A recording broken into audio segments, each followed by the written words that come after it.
आप सभी को नमस्कार। गवर्नमेंट ने पार्लियामेंट में व्हाइट पेपर यानी श्वेत पत्र जारी किया है। बदले में अपोजिशन ने ब्लैक पेपर यानी काला पत्र जारी किया है। तो यह व्हाइट पेपर नॉर्मली क्या होता है और इंडियन गवर्नमेंट के सेंस में क्या है। व्हाइट पेपर जो पार्लियामेंट में जारी किया गया है, इसका प्रोमिस इंटरिम बजट यानी अंतरिम बजट में किया गया था, वहीं जारी किया गया है। तो यह व्हाइट पेपर है क्या, यह होता क्या है और इसमें क्या क्या बताया गया है, इसके बदले में जो ब्लैक पेपर जारी किया गया है वह है क्या और दोनों में क्या अंतर है, ये सारी चीज इस वीडियो के माध्यम से हम जानने का प्रयास करेंगे।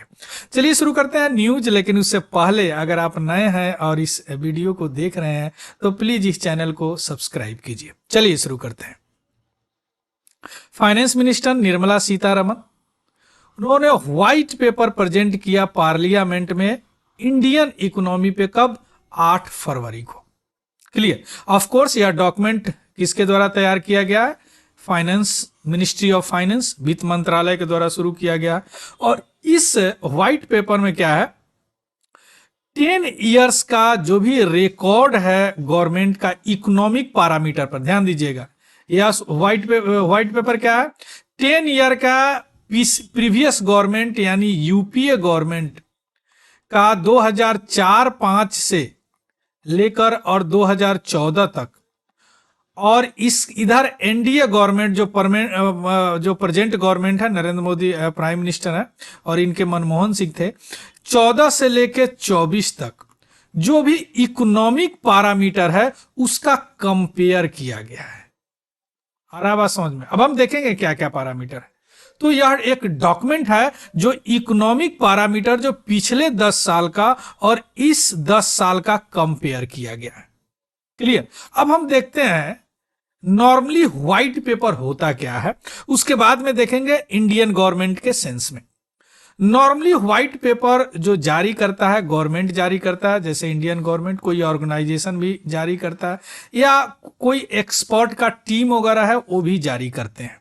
और उनका मेन मकसद क्या होता है, उनकी जो भी पॉलिसी होते हैं ना उसका एक आकार देना। क्लियर। अब यह जो व्हाइट पेपर प्रोवाइड कराता है, जो 3 जारी करते हैं, प्रोवाइड क्या कराता है, एक विस्तृत जानकारी देता है, उसका विश्लेषण देता है ना। किसका?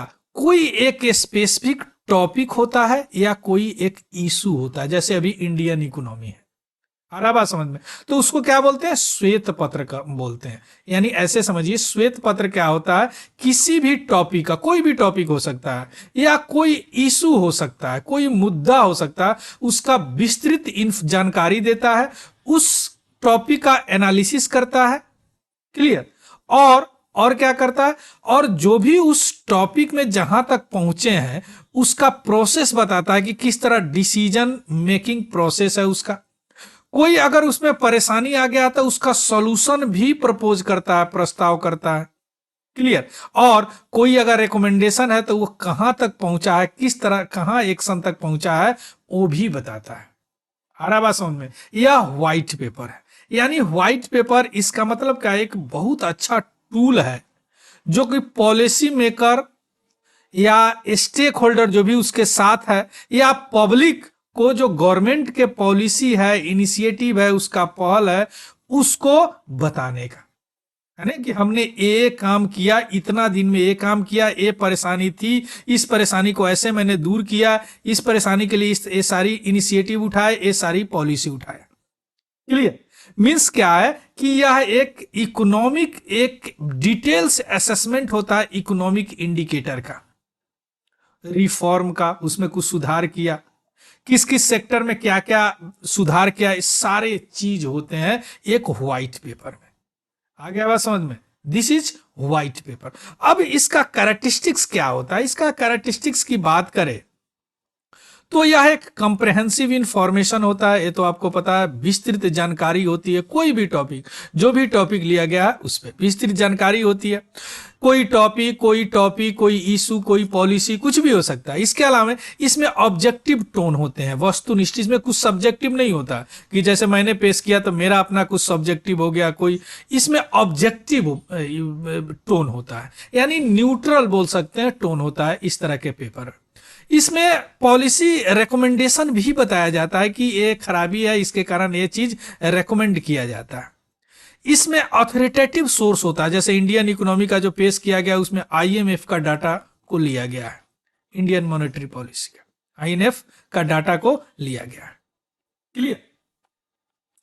तो यह ऑथोरिटेटिव सोर्स पे डिपेंड होता है। दूसरी बात कि यह एजुकेशनल भी होता है और इंफॉर्मेशन भी होता है, हमारे देश में क्या हुआ इसकी भी जानकारी मिली, और यह एक एजुकेशन भी देता है कि इसको ऐसे करने से इस तरह के रिफॉर्म हो सकते हैं। यानी यह स्टेक होल्डर को एजुकेट करता है, यानी उसको सिखाता है पॉलिसी मेकर को, है ना, कि किस तरह के कॉम्प्लेक्स इशू को किस तरह सॉल्व करेंगे, उसमें क्या सीखने को मिलेगा, क्या इंसाइट मिल रहा, क्या एनालिसिस करने, क्या डिसीजन मेकिंग, क्या क्या एनालाइज करते हैं, ये सारी चीज सीखने को मिलती है। This is characteristics of the white paper.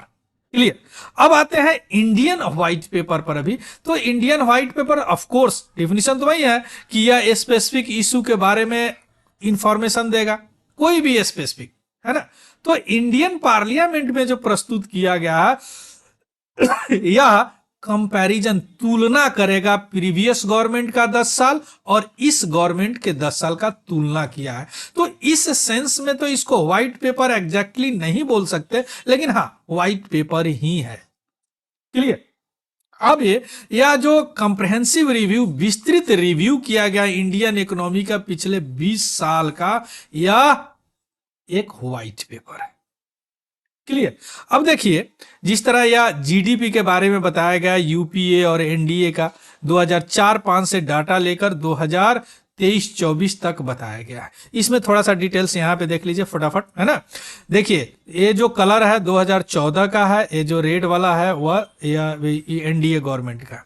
Inflation उनके समय में 8.2 था, अभी कितना है 5 है। ये सारे ऑथोरिटेटिव सोर्स के डाटा है। उस समय per capita GDP PPP purchase power में 3,889 था, अब कितना है 6,116 है। कैपेक्स जीडीपी 1.7, अभी क्या है 3.2 है। एफडीआई उस समय 305 बिलियन डॉलर था, अभी 596.5 बिलियन डॉलर है। फॉरेन डायरेक्ट इन्वेस्टमेंट, जो फॉरेन डायरेक्ट आके इन्वेस्ट करते हैं यहाँ पे। मल्टी डायमेंशनल पॉवर्टी, इस पे मैं एक वीडियो भी बनाया हूं, 29.2 था, अभी 11.3 है। 25 करोड़ लोग इससे निकले हैं, है ना। इनडायरेक्ट टैक्स 15%, अभी कितना है 12.2%। क्लियर? तो एक इंफॉर्मेशन हुआ ना।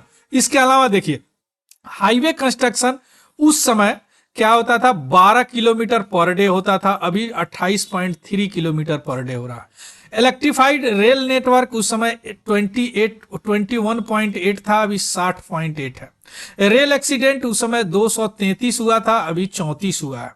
एयरपोर्ट उस समय 74 था, अभी 149 है। इंस्टॉल्ड रिन्यूएबल एनर्जी रिसोर्स उस समय 76 था, अभी 181 है। टोटल इंस्टॉल्ड पावर इलेक्ट्रिसिटी उस समय 249 गीगावाट था, अभी 429 गीगावाट है। ब्रॉडबैंड सब्सक्राइबर उस समय 6 था, अभी 90 है।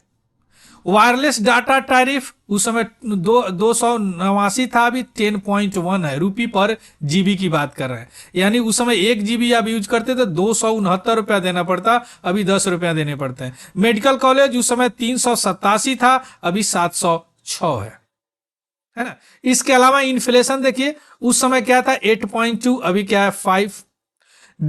पर कैपिटा जीडीपी दिस अभी देखें, capital expenditure 1.7, 3.2। Electronic export 7.6, 22.7। Multi dimensional poverty 29.2, 11.3। Indirect test ये तो देखें, है ना। अब यहां पे देखिए, अफोर्डेबल हाउस 2003 से 14 के बीच में 2.1 करोड़ थे, अभी क्या है 2.6 करोड़ है। बराबर। टॉयलेट देखिए 1.8 करोड़ टॉयलेट, अभी क्या है 11.5 करोड़ टॉयलेट। एफोर्डेबल पेंशन जो अनऑर्गेनाइज सेक्टर को 36.4, अभी 6.1 करोड़। मिनिमम जीरो बैलेंस वाला अकाउंट 10.3 करोड़, अभी क्या है 51.6 करोड़।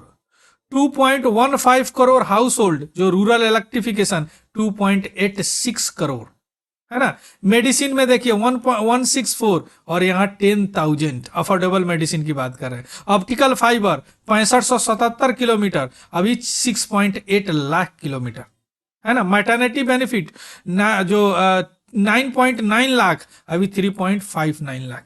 यही सारे प्रस्तुत किए गए। अब इसका ऑब्जेक्टिव क्या है, देखिए इसका ऑब्जेक्टिव नॉर्मली 4 ऑब्जेक्टिव है। पहला ऑब्जेक्टिव इसका क्या है कि सभी जनता को इन्फॉर्म करना कि जो भी हम 2014 में गवर्नमेंट हमको वसीयत में मिला था उसका इकोनॉमी क्या है, उसका फिजिकल रेस्पॉन्सिबिलिटी, उस समय क्राइसिस था, उसको हमने यहां तक पहुंचाया। दूसरी बात कि जो भी पॉलिसी और मेजर हमने शुरू किया वह जो इकोनॉमी को हेल्दी बनाने के लिए वह 2014 से मैंने शुरू किया।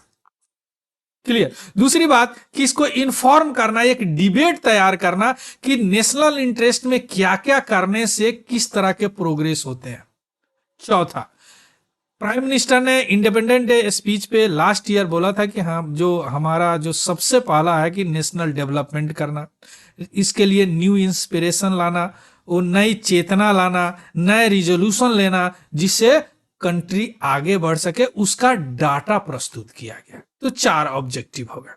इसके अलावा यह जो पेपर है 58 पेज का पेपर है, व्हाइट पेपर है, जिसमें 3 पार्ट है। फर्स्ट पार्ट में माइक्रो इकोनॉमिक यानी बड़े बड़े इंफ्रास्ट्रक्चर प्रोजेक्ट के बारे में जो 10 साल में यूपीए रूल में हुए हैं उसकी चर्चा है, जैसे रोड वगैरह हम चर्चा किए हैं।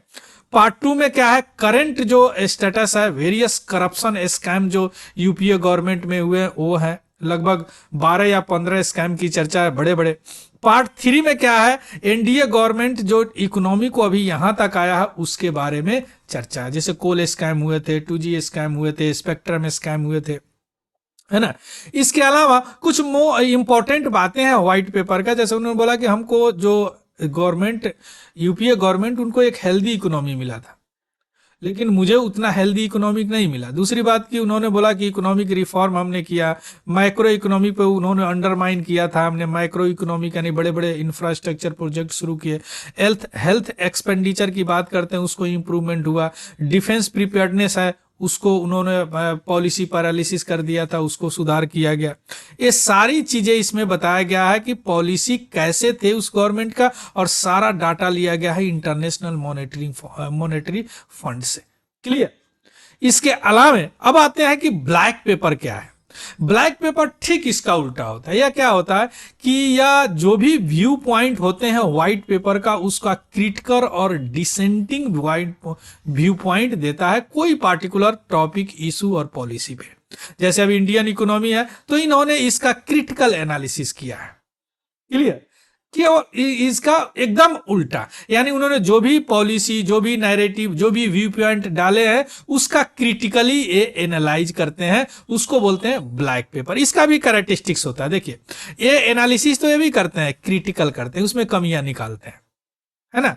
इनमें मेन मकसद क्या होता है, अपोजिशनल स्टैंस, यानी अपोजिशन होते हैं तो इनका मेन काम ही होता है कमी निकालना। जो भी व्हाइट पेपर निकालते हैं उसके विपरीत अगर ब्लैक पेपर निकलना तो क्या उसका कमी ही निकाला जाएगा, यानी डिसेंट होंगे। इसके अलावा ये निकालते हैं हमेशा कंट्रोवर्शियल टॉपिक को ही लेते हैं, एविडेंस बेस्ड आर्गुमेंट देते हैं, ये भी देते हैं एविडेंस बेस्ड, और यह हमेशा इस बात के लिए प्रेरित करते हैं कि आप कुछ चेंज लाओ। क्लियर। ये कैरेक्टरिस्टिक्स है ब्लैक पेपर का नॉर्मली। अब अभी के जो ब्लैक पेपर है वह जो भी पॉलिसी, जो भी एनालिसिस, जो भी इनिशिएटिव के बारे में चर्चा किया गया है व्हाइट पेपर में, ठीक उसका क्रिटिकल एनालाइज किया गया है इस पेपर के माध्यम से। Clear. So this is all about the news. इसका पीडीएफ हमारा Telegram channel Tiwari general study से आपको मिल जाएगा, वहां से आप ले सकते हैं। This is the very very important for your economy, है ना। So thank you, have a good day and happy learning. Thank you very much.